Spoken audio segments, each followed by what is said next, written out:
आदाब, नमस्कार। आप देख रहे हैं INN चैनल। मैं हूं शेख अहमद अली। इस न्यूज़ बुलेटिन में आइए नज़र डालते हैं दिन भर की बड़ी खबरों पर। सबसे पहले बड़ी खबर, नायब सदर जमहूरिया वेंकैया नायडू रूटीन टेस्ट में कोरोना पॉजिटिव पाए गए हैं। उन्हें होम क्वारंटाइन किया गया है। नायडू की उम्र 71 साल है। हालांकि उनकी अहलिया उषा नायडू की कोरोना टेस्ट रिपोर्ट नेगेटिव आई है। वो फिलहाल सेल्फ आइसोलेशन में है। इस बात की जानकारी वाइस प्रेसिडेंट ऑफ इंडिया के ऑफिशियल ट्विटर हैंडल पर दी गई है। रियासती वजीर दाखिला मोहम्मद महमूद अली ने आज अपने दफ्तर में साइबराबाद पुलिस कमिश्नरेट के आला पुलिस ओहदेदारों के साथ मोइनाबाद में पेश आए अफसोसनाक वाक़े पर एक आला सतही जायज़ा इजलास मुनक़्क़िद किया। आला पुलिस ओहदेदारों के साथ काफ़ी संजीदगी के साथ तफसीलात हासिल करने के बाद उन्होंने कहा कि तेलंगाना हुकूमत इस मामले में काफ़ी संजीदा है। वज़ीर आला चंद्रशेखर राव ने हिदायत जारी की है कि इस मामले की तमाम जावियों से जाँच करके मुलजिम के खिलाफ सख्त से सख्त कार्रवाई की जाए। वज़ीर दाखिला ने कहा कि इस वहशियाना वाक़े पर हम सबको अफसोस है। हम इस तरह के वाक़यात की सख्ती से मजम्मत करते हैं। उन्होंने कहा कि इस केस से मुतालिक जायज़ा हासिल करने के बाद केस को राजेंद्र नगर के असिस्टेंट पुलिस कमिश्नर के हवाले किया गया है और उन्हें ताकीद की गई है कि केस को संजीदगी के साथ अंजाम देते हुए चार्जशीट तैयार की जाए। वज़ीर दाखिला ने कहा कि मुलजिम मधुसूदन पर PD एक्ट भी लगाया गया है। तेलंगाना हुकूमत वाज़े अंदाज में ये कहती है कि वो किसी भी मुजरिम की पुश्त पनाही नहीं करती और ना ही मजहबी भेदभाव करती है। महमूद अली ने कहा कि हमने एक गरीब और मासूम बहन को खो दिया जिसका हमें गम है। इस इजलास में police commissioner VC Sajjanar, DCP Prakash Reddy, assistant police commissioner Ashok Chakravarti भी मौजूद थे। वज़ीर बल्दी नज़्म नस्क तारक रामा राव ने कहा कि गुज़िश्ता 5 साल के दौरान TRS हुकूमत ने शहर हैदराबाद में मुख्तलिफ तरक्याती कामों पर 67,000 करोड़ रुपये खर्च किए हैं। उन्होंने आज ग्रेटर हैदराबाद म्यूनसिपल कॉरपोरेशन के कॉरपोरेटर्स और पार्टी के अरकान असम्बली व पार्लियामेंट के साथ एक इजलास मुनक़्क़िद किया, जिसमें ग्रेटर हैदराबाद से ताल्लुक़ रखने वाले वज़रा भी शरीक थे। इजलास से खिताब करते हुए KTR ने कहा कि गुज़िश्ता 5 साल के दौरान हैदराबाद इस शहर की तरक्की के लिए हुकूमत ने बड़े पैमाने पर फंड्स मख्तस किए और कई तरक्याती प्रोग्रामों को अंजाम दिया। हज़ार करोड़ रुपए से पीने के पानी की मुश्किलात को ख़त्म किया गया। सैकड़ों करोड़ की लागत से सड़कों को तरक्की दी गई। इसी तरह लाखों करोड़ रुपए की हैदराबाद में सरमायाकारी करवाई गई। गुज़िश्ता 5 साल से हैदराबाद शहर में जो तरक्याती काम और बुनियादी सहूलतें फराहम की गईं, उन तमाम की तफसीलात को यकजा करते हुए प्रोग्रेस रिपोर्ट जारी किया जाएगा। उन्होंने कहा कि यह प्रोग्रेस रिपोर्ट गुज़िश्ता 5 साल के दौरान हमारी कारकर्दगी को जाहिर करेगा। ग्रेटर हैदराबाद म्यूनसिपल कॉरपोरेशन के हुदूद में जो प्रोग्राम अंजाम दिए गए हैं, उन प्रोग्रामों को आवाम तक पहुँचाने की जिम्मेदारी कॉरपोरेटर्स पर आयद होती है। उन्होंने वुज़रा, अरकान असम्बली और कॉरपोरेटर्स पर जोर दिया कि वो धरानी पोर्टल में गैर ज़रई अराजियात और जायदादों की तफसीलात का इंदराज करवाने की आवाम को तरगीब दें। हैदराबाद शहर में कई वजूहात के बाद चंद मकामात पर जायदादों और अराजियात पर अवाम अपने हुकूक से महरूम हुए हैं। उन्हें हुकूक दिलाने के इक़दाम किए जाएँ। इसके लिए पैदा होने वाले मसाइल को दूर किया जाए। उन्होंने कहा कि इस तरह के मसाइल को क़ब्ल अरकान असम्बली और कॉरपोरेटर्स ने हुकूमत की तवज्जो दहानी कराई है। उन्होंने कहा कि जायदादों पर मालिकीन को हुकूक फराहम करने का अमल इंतहाई शफ़ाफ तौर पर अंजाम दिया जा रहा है।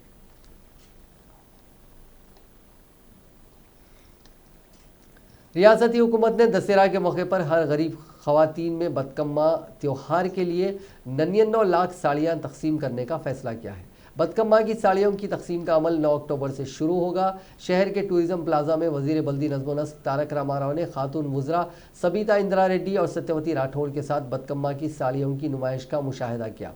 इस मौके पर खिताब करते हुए वज़ीर KTR ने कहा कि रियासत में 17 अक्टूबर से बदकम्मा त्यौहार का आगाज़ होगा और 25 अक्टूबर को दशहरा मनाया जाएगा। गुज़िश्ता चंद सालों की तरह इस साल भी चीफ मिनिस्टर KCR की हिदायत पर बदकम्मा त्यौहार के मौके पर गरीब ख़वातीन में साड़ियों की तकसीम अमल में लाई जा रही है। उन्होंने कहा कि ये साड़ियाँ बाफिंदों की जानिब से तैयार की गई हैं। सिलसिला और रियासत के दीगर मकामात के बाफिंदों ने इन साड़ियों को तैयार किया है।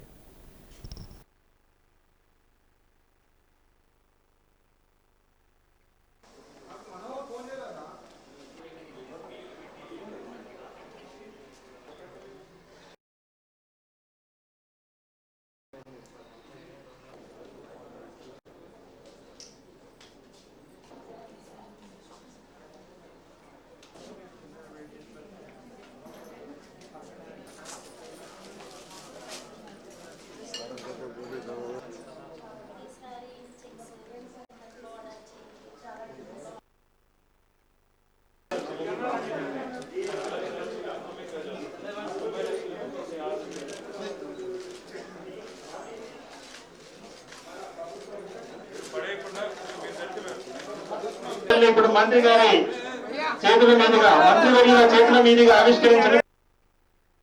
పిల్లలకు సంబంధించిన స్కాలర్షిప్ ఆగలేదు, ఏది ఆగలేదు. ఈరోజు బతుకమ్మ చీరలు ఆగడం లేదు, రేపు క్రిస్మస్కి ఆగదు, రంజాన్కి కూడా చీరలు ఆగలేదు. అంటే ఈ రకంగా పేదవారికి సంబంధించిన కార్యక్రమాల్లో ఎక్కడా కోత పెట్టకుండా, అవసరమైతే మంత్రుల జీతాలు కోత పెట్టుకున్నాం, శాసనసభ్యుల జీతాలు కోత పెట్టుకున్నాం తప్ప ఎక్కడా కూడా పేద ప్రజలకు సంబంధించిన ఏ కార్యక్రమాన్ని ఆపకుండా నిర్విఘ్నంగా ముందుకు తీసుకొని పోతున్న ముఖ్యమంత్రి గారికి, మరి ముఖ్యంగా ఈరోజు ఇన్ని చక్కటి చీరలు బ్రహ్మాండంగా డిజైన్ చేసిన మా డిపార్ట్మెంట్కి సహకరించిన ప్రతి ఒక్క డిజైనర్కి, ముఖ్యంగా మా సిరిసిల్ల నేతన్నలు ఎవరైతే ఈరోజు అహోరాత్రులు శ్రమించి ఇప్పటికే 80 లక్షల చీరలు పంపించారు, ఇంకో 16 లక్షల చీరలు, ఇంకో దాదాపు 20 లక్షల చీరలు రావాలి, నెలాఖరికల్లా అవి కూడా వచ్చేస్తాయి. కాబట్టి వారికి, మా సిరిసిల్ల నేతన్నలకు ప్రత్యేకంగా వారికి ధన్యవాదాలు తెలియజేస్తూ నేను శైలజ గారిని కోరుతా ఉన్నాను. ఇన్ని చక్కటి రంగుల చీరలు చూసిన తర్వాత నాకు అనిపిస్తుంది వీటికి మనం బతుకమ్మ చీరలు అనకుండా ఒక బ్రాండింగ్ ఏదైనా తయారు చేయండి, వీటిని బయట market. Maintaining social distance and other COVID-19 precautions. As you can see, every year a lot of effort is being put in by the TESCO and the Handloom and Textiles Department to ensure that the sari production is taken up on time, and also the designs are suitable to the women, and the women like the designs that we are making. So today in the press conference and in the sari display, most of the women from the self-help groups have given a clear feedback that the saris are looking very nice. They like the color combinations as well as the designs. वजीर sports Srinivas Gaur ने 3 गरीब athletic लड़कियों में electronic scooty और 10,000 रुपये की रकमी इमदाद हवाले की। रविंद्र भारती में मुनक़िदा एक तकरीब से खिताब करते हुए वजीर स्पोर्ट्स ने कहा कि रियासत से ताल्लुक़ रखने वाली 3 गरीब एथलेटिक लड़कियों की इमदाद के लिए स्टेट बैडमिंटन एसोसिएशन के नायब सदर चमंदेश्वरी नाथ साई कृष्णा आगे आए थे, जिस पर यह इमदाद दी गई। उन्होंने कहा कि रियासत में स्पोर्ट्स के फ़रोग़ पर खुसूसी तवज्जो दी जा रही है। तेलंगाना की तश्कील के बाद चीफ मिनिस्टर चंद्रशेखर राव की हिदायत पर रियासत के तमाम असम्बली हलकों में स्टेडियम्स तामीर किए जा रहे हैं। अब तक 50 स्टेडियम्स का इफ्तिताह अमल में लाया गया है, बाकी स्टेडियम्स के तामीरी काम जारी हैं, उन्हें बहुत जल्द मुकम्मल कर लिया जाएगा।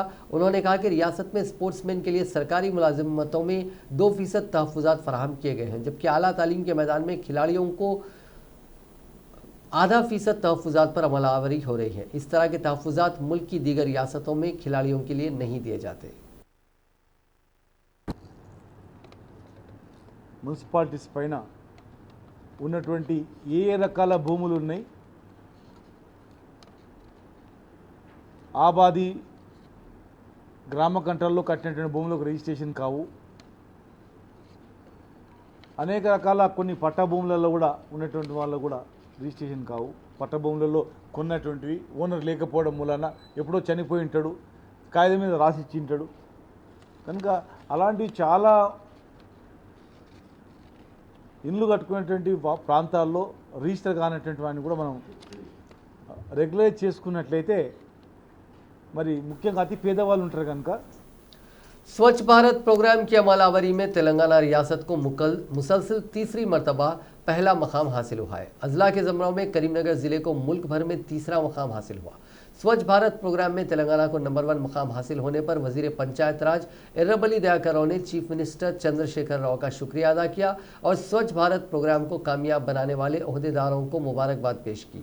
उन्होंने कहा कि हर साल स्वच्छ भारत प्रोग्राम के तहत मरकज़ी हुकूमत रियासतों, अजला, ब्लॉक्स और ग्राम पंचायतों के लिए अवार्ड का ऐलान करती है। अवार्ड का इंतखाब पीने के पानी की सरबराही, साफ सफाई के कामों की बुनियाद पर होता है। वज़ीर ज़राअत निरंजन रेड्डी ने कहा कि 2014 में मुनक़िदा हैदराबाद रंगारेड्डी महबूब नगर के ग्रेजुएट ज़मरे के काउंसिल इंतखाबात में बीजेपी को इसलिए कामयाबी मिली थी कि उसने तेलंगाना के लिए ज़्यादा से ज़्यादा फंड्स मरकज़ से हासिल करने का वादा किया था, लेकिन बीजेपी के कायदीन ग्रेजुएट वोटर्स से वोट हासिल करते हुए अपने वादे से मुनहरिफ हो गए।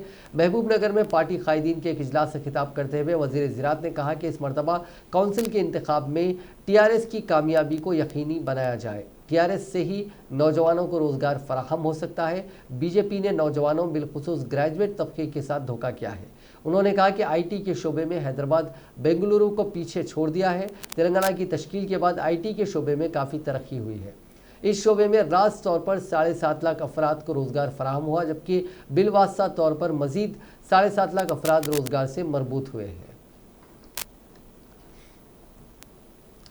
तेलंगाना प्लानिंग बोर्ड के नायब सदर बी विनोद कुमार को Tata institute of social sciences ने अपने मुशावरती काउंसिल का रुकन मुकर्रर किया है। इस ओहदे की मियाद 2 साल रहेगी। मरकजी हुकूमत ने साल 1964 में टाटा इंस्टीट्यूट डीम्ड यूनिवर्सिटी को ग्रेड 1 का मौक़िफ़ दिया था। महाराष्ट्र के मुंबई में इस यूनिवर्सिटी का मेन कैंपस है। इसके अलावा हैदराबाद, आसाम में भी इसके ऑफ कैंपसेस हैं। दुनिया भर में कोरोना वायरस से मुतासरीन की तादाद आज 3,36,17,633 हो गई है, जबकि इस मोजी वायरस से अब तक 10,07,661 अफराद की मौत हो गई है। हिंदुस्तान में कोविड-19 के मुतासरीन का आंकड़ा 61,45,291 हो गया है, जबकि 96,318 अफराद हलाक हो चुके हैं। तेलंगाना में मुतासरीन की तादाद 1,89,283 हो गई है, जबकि 1,116 अफराद हलाक हो चुके हैं। तेलंगाना में पीर के रोज़ 2072 नए मामले सामने आए थे और 9 अफराद की मौत हुई। रियासत में फिलहाल 29,477 एक्टिव केसेस हैं। रियासत में अब तक 1,58,690 अफराद इस मोजी वायरस से सेहतयाब भी हो चुके हैं। तेलंगाना की गवर्नर डॉक्टर तमिलिसाई सौंदरराजन ने आज हैदराबाद के शामीरपेट इलाके में वाक़ भारत बायोटेक कंपनी का मायना किया। उन्होंने इस मौके पर कोविड-19 के टीके की तैयारी के सिलसिले में काम करने वाले माहिर साइंसदानों से तबादला ख्याल भी किया। उन्होंने इस मौके पर कहा कि साइंसदान टीके की तैयारी के काम पर काफ़ी तवज्जो मरकूज़ किए हुए हैं। उन्होंने कहा कि वज़ीर-ए-आज़म नरेंद्र मोदी के मुताबिक हिंदुस्तान में कोरोना टीके की तैयारी के इम्कानात ज़्यादा हैं। उन्होंने इस टीके की तैयारी का काम करने वाले साइंसदानों का शुक्रिया अदा किया। गवर्नर ने उम्मीद जाहिर की कि यह टीका कम कीमत पर दस्तयाब होगा।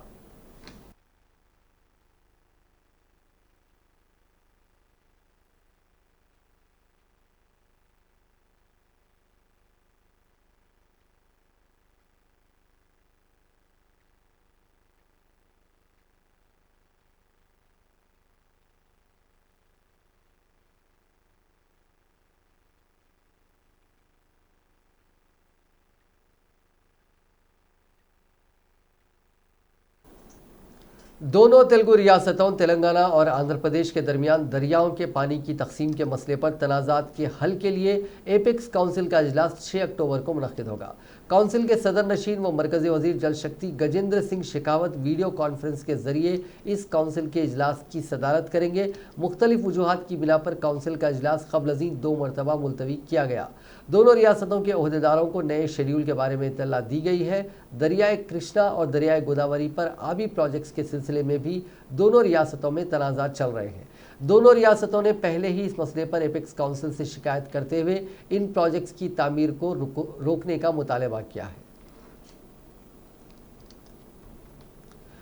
तेलंगाना असेंबली के हल्का दुबाक के ज़मनी इंतखाब का शेड्यूल जारी कर दिया गया है। मरकज़ी इलेक्शन कमीशन ने यह शेड्यूल जारी किया, जिसके मुताबिक 3 नवंबर को रायदही होगी, 10 नवंबर को वोटों की गिनती की जाएगी, 9 अक्टूबर को इस सिलसिले में नोटिफिकेशन जारी किया जाएगा। पर्चे नामजदगी दाखिल करने की आखिरी तारीख 16 अक्टूबर मुकर्रर की गई है।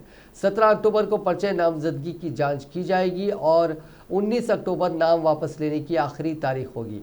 इस हल्के का ज़मनी इंतखाब ज़रूरी हो गया था क्योंकि तेलंगाना की हुक्मरां जमात TRS इस हल्के की नुमाइंदगी करने वाले एस रामलिंगा रेड्डी की मौत हो गई थी। इंतखाबी शेड्यूल की इजराई के साथ ही इस हल्के में ज़ाब्ता अखलाक नाफिज हो गया। तेलंगाना जन समिति के सदर प्रोफेसर कोदंडराम ने काउंसिल के 2 हल्कों के इंतखाबात में मुकाबला करने का ऐलान किया। वरंगल में पार्टी के अहम कायदीन और कारकुनों के एक अहम इजलास से खिताब करते हुए कोदंडराम ने कहा कि उनकी पार्टी अनकरीब मुनक्किद होने वाले 2 ग्रेजुएट हल्कों वरंगल नलगुंडा खम्मम और हैदराबाद रंगारेड्डी महबूब नगर में मुकाबला करेगी। उन्होंने दीगर अपोजिशन जमातों से अपील की कि वो काउंसिल के इंतखाबात में मुकाबला करने से गुरेज करते हुए TRS के उम्मीदवार की तायद तेलंगाना जन समिति के उम्मीदवार की तायद करे। कोदंडराम ने कहा कि TRS हुकूमत अवामी तवक्कुआत को पूरा करने में नाकाम हो गई है। 6 साल गुजर जाने के बाद भी रियासत के मसाइल जूं के तूं बरकरार है। गरीब आवाम में कोई तब्दीली नहीं देखी जा रही है। उन्होंने खानगी यूनिवर्सिटीज़ के क़याम की इजाज़त पर हुकूमत को शदीद तनकीद का निशाना बनाते हुए कहा कि यह फैसला सिर्फ TRS कायदीन के लिए लिया गया। उन्होंने कहा कि तेलंगाना की तश्कील के बावजूद रियासत में तरक्की नाम की कोई चीज़ नहीं है। कोदंडराम ने कहा कि वो तेलंगाना की अलहदगी के लिए जिस तरह तहरीक में हिस्सा लिए थे, अब रियासत की तरक्की के लिए भी तहरीक चलाएंगे। ग्रेटर हैदराबाद म्युनिसिपल कॉरपोरेशन के इंतखाबात के सिलसिले में और तेलंगाना कानून साज काउंसिल की 2 ग्रेजुएट निश्चितों पर होने वाले इंतखाबात के सिलसिले में बीजेपी के कायद रामचंद्र राव ने स्टेट इलेक्शन कमीशन से मुलाकात की। उन्होंने मुतालबा किया कि ईवीएम्स के जरिए ही इंतखाबात करवाए जाएं। तेलंगाना बीजेपी के रुकन काउंसिल रामचंद्र राव की ज़ेर क़यादत एक वफद ने इस खुसूस में तेलंगाना इलेक्शन कमिश्नर से नुमाइंदगी की और एक याददाश्त भी हवाले की। बादशाह मीडिया से बात करते हुए रामचंद्र राव ने इल्ज़ाम आयद किया कि जीएचएमसी के इंतखाबात में शिकस्त के खौफ से हुक्मरान जमात टीआरएस और मजलिस बैलेट पेपर्स के जरिए इंतखाबात मुनक्किद करवाने की ख्वाहिश कर रहे हैं। उन्होंने कहा कि कोरोना वबा के दौर में बैलेट पेपर्स के बजाय ईवीएम के जरिए इंतखाबात करवाना मुनासिब है और वो महफूज रहेगा। उन्होंने कहा कि इलेक्शन कमिश्नर को तवज्जो दिलाई गई है कि बिहार के इंतखाबात ईवीएम्स के जरिए मुनक्किद किए जा रहे हैं, तो जीएचएमसी इंतखाबात भी ईवीएम्स के जरिए ही होने चाहिए। तेलंगाना राज्य के चुनाव अधिकारी डॉक्टर पारसादी साहब के पास भारतीय जनता पार्टी की प्रतिनिधि श्री प्रकाश रेड्डी जी जो हमारे स्टेट सेक्रेटरी हैं, एंटोनी रेड्डी जी जो हमारे लीगल सेल के इंचार्ज और इलेक्शन इंचार्ज हैं, और मैं तीनों मिलकर उनसे मिले और हमने हमारे जो इस ईवीएम्स और बैलेट पेपर की किस तरह से वोटिंग किया जाए जीएचएमसी के चुनाव में, इसके बारे में जो हमसे हमारा जो ओपिनियन पूछा गया था उसके विषय में हम आज मिलकर हम ईवीएम चाहते हैं, ईवीएम के द्वारा ही चुनाव हो, ऐसा हमारा इरादा हमने बताया है। खासकर टीआरएस और एमआईएम ये दो लोग भी बैलेट पेपर चाहते हैं, क्योंकि इसमें 2 कारण हैं। एक तो इनको रिगिंग का अवसर मिल सकता है और रिगिंग के द्वारा जीत सकते हैं। आज माहौल पूरा भारतीय जनता पार्टी के पक्ष में है और टीआरएस और एमआईएम इसीलिए रिगिंग से जीतना चाहती है, इसीलिए वो बैलेट पेपर को सपोर्ट कर रहे हैं और ईवीएम का विरोध कर रहे हैं। हम यही चाहते हैं कि जब हैदराबाद आईटी हब माना जाता है तो हम फिर से क्यों पीछे उड़े। जो आज टेक्नोलॉजिकल ग्रोथ है और ईवीएम जो है सबसे अच्छी मात्रा में आज उसकी सफलता है उसके ऊपर, और इसीलिए ईवीएम का उपयोग हमारे शहर में होना चाहिए। भारतीय जनता पार्टी ऐसा डिमांड करती है और ख़ासकर बैलेट पेपर्स में ज़्यादा लोगों को इसमें इन्वॉल्व करना पड़ता है। पेपर्स 4-5 लोगों के हाथों में जाता है और जो बैलेट पेपर का जो स्टैंप मारता है, चुनाव का जो चिन्ह रहता है, जो स्टैंप होता है वो 10-15 लोगों के हाथों में एक साथ जाना पड़ता है। 1000 लोगों के वोटों में कम से कम 500-600 लोग जो वोट डालेंगे तो सब लोग उसका उपयोग करेंगे, तो उसको हर बार सैनिटाइज करना मुश्किल रहेगा। लेकिन ईवीएम में एक सिर्फ बटन रहता है, ग्लव्स अगर सप्लाई किया जाता है तो आसान से हो जाता है, और काउंटिंग के समय भी ईवीएम का काउंटिंग ईजी होता है और बैलेट पेपर का काउंटिंग मुश्किल होता है, ज़्यादा समय लगता है और ज़्यादा लोगों का वहाँ पर एम्प्लॉय करना पड़ता है। तो इसीलिए भारतीय जनता पार्टी अपना जो इरादा है, अपना जो ओपिनियन है, वो हमारा जो सोचना है ये हमने साफ तेलंगाना चुनाव अधिकारी को बताया है, स्टेट इलेक्शन कमीशन को, कि हम ईवीएम्स का ही प्रयोग चाहते हैं और आने वाले जीएचएमसी चुनाव में हो या खम्मम हो या वारंगल हो, जहां पर अभी म्यूनसिपल कॉर्पोरेशन के इलेक्शंस अभी होने वाले हैं 2-3 महीने में, ईवीएम का ही उपयोग होना चाहिए, ऐसा भारतीय जनता पार्टी डिमांड करती है। कुल हिंद कांग्रेस कमेटी के किसान सेल के नायब सदर कोडंडा रेड्डी ने कहा कि किसानों को लॉकडाउन के दौरान काफ़ी नुकसान हुआ। मीडिया से बात करते हुए उन्होंने कहा कि कोरोना वायरस ने आलमी सतह पर उथल पुथल मचा रखी है। रबी फसल के वक्त लॉकडाउन पर अमल किया गया। फसलों को फरोख्त करने के लिए सहूलत फराहम न करने की वजह से किसानों को काफ़ी नुकसान हुआ। मरकज़ी और रियासती हुकूमत ने किसानों के बारे में गौर नहीं किया। उन्होंने कहा कि इन हालात में मरकज़ी हुकूमत ने ज़रई क़वानीन किसानों को तोहफे के तौर पर दिए हैं। पार्लियामेंट में क़वानीन की मंजूरी के दिन किसानों के लिए यौम सियाह था। उन्होंने कहा कि तेलंगाना में शदीद बारिश की वजह से किसानों का काफ़ी नुकसान हुआ। उन्होंने हुकूमत से मुतालबा किया कि हुकूमत फ़ौरन नुकसान का अंदाज़ा लगाते हुए किसानों की मदद करे।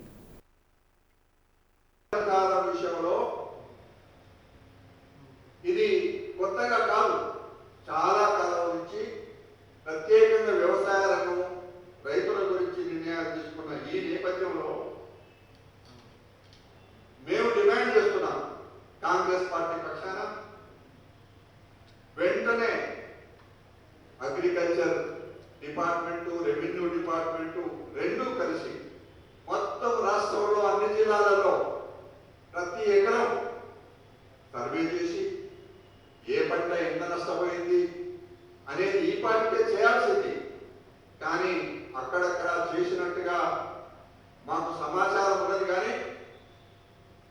డిపార్ట్మెంట్ ప్రభుత్వానికి పంపించడం కానీ ప్రభుత్వం దాని మీద స్పందించడం కానీ ఎక్కడ కూడా జరగలేదు.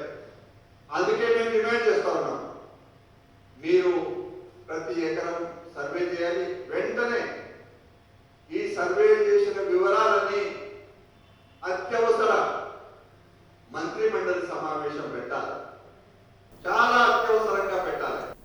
Hyderabad district medical and health officer ने बताया कि शहर के बस्ती दवाखानों में नेशनल अर्बन हेल्थ मिशन के तहत 44 मेडिकल ऑफिसर्स की जायदादों पर कॉन्ट्रैक्ट बुनियाद पर तकर्रुरात के लिए अहल उम्मीदवारों से दरखास्तें तलब की जा रही हैं। मेडिकल ऑफिसर्स के लिए दरखास्तें www.hyderabad.telangana.gov.in से डाउनलोड की जा सकती हैं। दरखास्त फॉर्म के साथ असनाद के ज़ेरॉक्स मुंसलिक करते हुए असल असनाद के साथ 1 अक्टूबर को सुबह 10 बजे तक दोपहर 1 बजे दिन सिकंदराबाद के हरी कला भवन में इंटरव्यू के लिए हाजिर हो सकते हैं। मुख्तलिफ तुलबा तंजीमों के कायदीन और कारकुनों ने नामपल्ली के टेक्निकल एजुकेशन भवन पर धरना मुनज़्ज़म करते हुए इंटरमीडिएट की तर्ज पर पॉलीटेक्निक के तुलबा को भी इम्तिहानात के बगैर प्रमोट करने का मुतालबा किया। AIDSO से वाबस्ता कारकुनों ने हुकूमत से मुतालबा किया कि वो पॉलीटेक्निक साल अव्वल और दुवम के तुलबा को इम्तिहानात के बगैर प्रमोट करें। कोरोना वायरस की वबा के पेश नज़र इम्तिहानात का इनेकाद मुश्किल है और तुलबा भी हॉस्टलों में रहते हुए इम्तिहानात में शिरकत करने के मौक़िफ़ में नहीं है। दही इलाकों के तुलबा की मुश्किलात को देखते हुए उन्हें इम्तिहानात के बगैर प्रमोट किया जाए।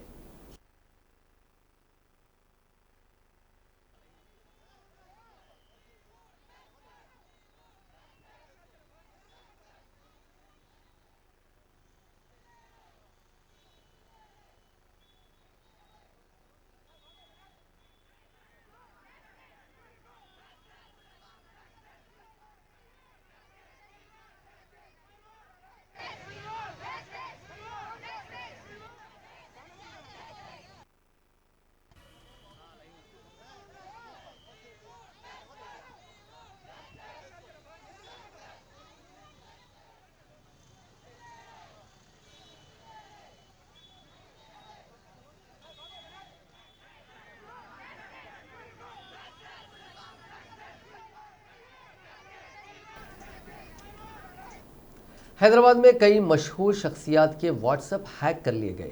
इमरजेंसी मैसेज के नाम से बहुत सारे लोगों को व्हाट्सएप पैगामात मौसूल हो रहे हैं। इसके बाद 6 हिस्सों का कोड इमरजेंसी हेल्प के नाम से भेजा जा रहा है और OTP नंबर भेजने की दरख्वास्त की जा रही है। OTP नंबर भेजने पर व्हाट्सएप क्रैश हो रहा है। मुतासरा अफराद में से बहुत से मशहूर शख्सियात और डॉक्टर हैं। पुलिस का मशवरा है कि कोई भी व्हाट्सएप पर किसी को भी कोड मैसेज ना भेजे। कोड भेजने पर हैकर्स व्हाट्सएप चैट हैक कर रहे हैं। ज़हनी तौर पर मुतासरा तेलंगाना से ताल्लुक़ रखने वाले शख्स को सरहद पार करते हुए पाकिस्तान में दाखिल होने की कोशिश पर हिरासत में ले लिया गया। ज़िले वरंगल रूरल के खानापुर मंडल का रहने वाला ज़हनी तौर पर मुतासरा परमेश्वर 4 साल पहले लापता हो गया था। परमेश्वर की मां की मौत 8 साल पहले हुई थी, जिसके बाद से ही वो ज़हनी तौर पर मुतासिर हो गया। उसकी बीवी मंजुला, 2 बेटियां और बेटा हैदराबाद मुंतकिल हो गए क्योंकि वो अक्सर उनकी पिटाई करता था। इसी दौरान 4 साल पहले परमेश्वर ट्रेन में सवार होकर वो मुख्तलिफ मकामात से होते हुए राजस्थान के जैसलमेर में वाक़ पाकिस्तान की सरहद के करीब पहुंच गया। उसने सरहद पार करते हुए पाकिस्तान में दाखिल होने की कोशिश की, जिस पर हिंदुस्तानी फ़ौजियों ने उसको हिरासत में ले लिया और उससे पूछताछ की, जिसमें पता चला कि उसका ताल्लुक़ खानापुर से है। चूँकि वो तेलुगु के सिवा कोई और ज़बान नहीं जानता था, इसलिए तेलुगु जानने वाले एक फ़ौजी ओहदेदार सुरेश बाबू ने उसकी बात समझी और इस मसले पर खानापुर के सब इंस्पेक्टर साई बाबू को फ़ोन करते हुए इस बात की इत्तला दी।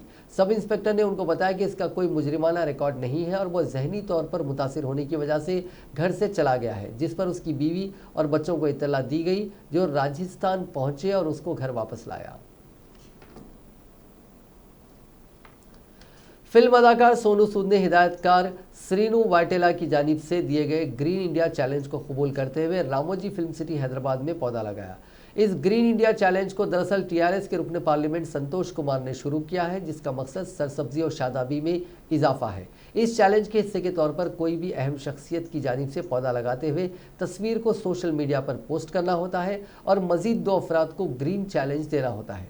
जिनको ग्रीन चैलेंज दिया गया हो वो अफराद पौधा लगाते हैं, अपनी तस्वीर सोशल मीडिया पर पोस्ट करते हैं और फिर वो दूसरों को ग्रीन चैलेंज देते हैं। इस तरह ये चैलेंज बढ़ता जाता है। सोनू सूद ने रुकने पार्लियामेंट संतोष कुमार की इस मसाई की सताइश करते हुए ख्याल जाहिर किया कि कोविड के बाद माहौलियात के तहफ़्फ़ुज़ को अहम मौजू बनाना चाहिए। उन्होंने कहा कि हर किसी को चाहिए कि वो पौधा लगाते हुए माहौलियात का तहफ़्फ़ुज़ करें।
वज़ीर इत्तलात और नशरियात प्रकाश जावड़ेकर ने किसानों से मुतालिक नए क़वानीन के खिलाफ अहम अपोजिशन पार्टी कांग्रेस पर हमला करते हुए मंगल को कहा कि वह आवाम से कट चुकी है और अपने ही वादों को भूल गई है। कांग्रेस सदर सोनिया गांधी व पार्टी के सीनियर लीडर राहुल गांधी के उन क़वानीन की मुखालिफत के बारे में पूछे जाने पर जावड़ेकर ने कहा कि उनकी मुखालिफत का मैं ज़्यादा जिक्र नहीं करूँगा। कांग्रेस अब मायूस और नाउम्मीद पार्टी है। इसका रिश्ता आम आदमी से मनक़ते हो चुका है। अपने ही वादों को वो भूल गई है और कि उसके ही वज़ीर आज़म यानी डॉक्टर मनमोहन सिंह क्या कह रहे थे वो भूल गई है। उसकी चर्चा हम नहीं कर रहे। ये जो प्रदूषण का सामना कैसे करें और प्रदूषण की लोगों को कम से कम तकलीफ कैसे हो, इसके लिए हमने एक 2016 से काम शुरू किया कि ये दिल्ली कॉरपोरेशन लिमिट या दिल्ली स्टेट लिमिट इतना मर्यादित नहीं है विषय। ये एक एयर शेड है और एयर शेड में फरीदाबाद, गुड़गांव, उधर नोएडा, गाजियाबाद, पंजाब के नज़दीक के क्षेत्र, हरियाणा के और भी क्षेत्र और थोड़ा राजस्थान का भिवाड़ी तक का हिस्सा, ये सबको ये सहन करना पड़ता है। ये एक एयर शेड है और इसलिए सभी 5 राज्यों के सहयोग से प्रदूषण का सामना करने की योजना हमने 2016 से शुरू की और अनेक बैठकें होती है। मंत्री स्तर की इस साल की बैठक परसों वीरवार को 1 अक्टूबर को होगी। यह वर्चुअल होगी इस बार। पंजाब, हरियाणा। नाज़रीन, इस न्यूज़ बुलेटिन में बस इतना ही। देखते रहिए INN चैनल।